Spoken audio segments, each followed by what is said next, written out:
Blanket drug? Rekin. Abi. Rekin. Rekin daw, naman.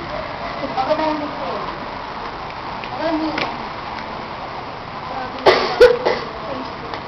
So, parang bed making. Iga na. Iga ka naman lang. Iga. Okay din yung iga. Tunay.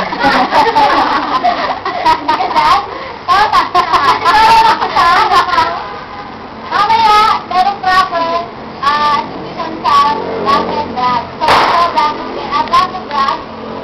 Kasyahin nyo lang kung ano yung gitna. So, ganyan lang. Puntahin ko na dun sa victim. Pwede parang hospital. Okay, this is indicated for unconscious victim. O kaya yung mga victim na hindi mo kaya i-lift or patayo rin. And then, position. Ganyan lang. Ano, kapatagilid ko sa akin, ito, 1 And then, siksik ko lang yan. Ganon. And then, puno ko na.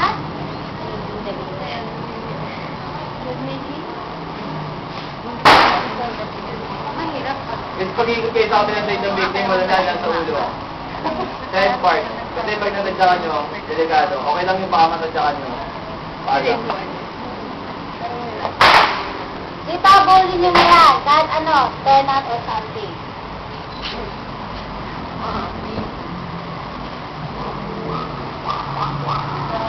Ano na sila? Parang duyan.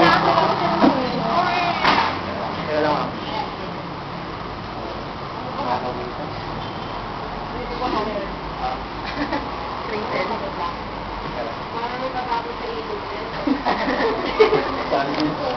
Salvage to eh.